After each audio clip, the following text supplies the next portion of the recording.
আজি আমি কুচিয়া খাম। প্ৰথমতে কুচিয়াখিনি ভালদৰে চাফা কৰি বাছি ল'লোঁ। দেখিছে এপোৱামান হ'ব। তাৰপিছত আমি ইয়াত মিঠাতেল, পিঁয়াজ, মছলা, হালধি সানি মিক্স কৰি ল'ম।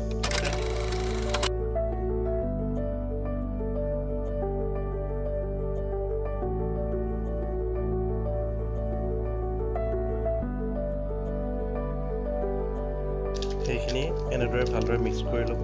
আমি এই সোৱাদৰ কাৰণে অলপমান ধনিয়া পাউডাৰ মিক্স কৰি দিছোঁ যাতে ধুনীয়া চেণ্ট ওলায়। অকণমান গৰম মছলা, কাৰণ মাংসৰ লেখীয়া চেণ্টটো আহিব লাগিব। এয়া জিৰা পাউডাৰ।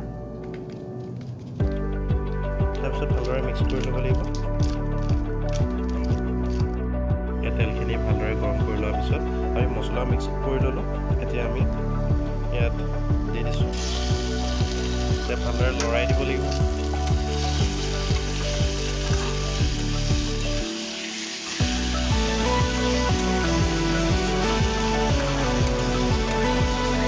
গেছৰ ফ্লেমটো বন্ধ কৰি দিব যাতে দেৰি নাযায়।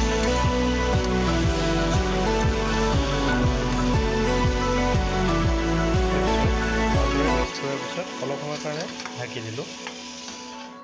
এয়া উতলিবলৈ ধৰিছে, বহুত ধুনীয়া চেণ্ট ওলাইছে।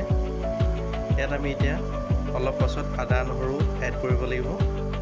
এই আদা নহৰু পেষ্টটো আমি ধুনীয়াকৈ দি দিছোঁ। তাৰপিছত লৰাই দিছোঁ। আমি প্ৰথমতে আলু বইল কৰি থৈছিলোঁ। এই আলু বইল কৰি পিছত অলপ পিটিকি ল'লোঁ আৰু তাৰ লগত নৰসিংহৰ পাত কেইটামান দি দিলোঁ, কাৰণ এইখিনি দিলে খাবলৈ খুব ভাল।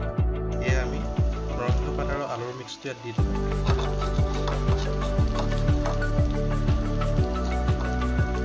তাৰপিছত ভালদৰে লৰাই দিলোঁ।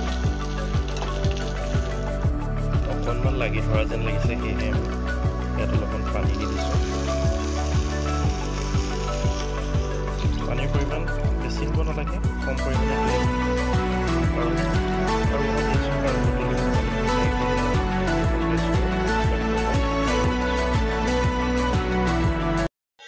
এয়া আমাৰ ৰেডি হ'ল।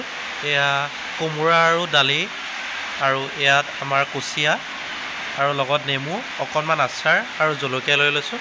Thank you, bye by.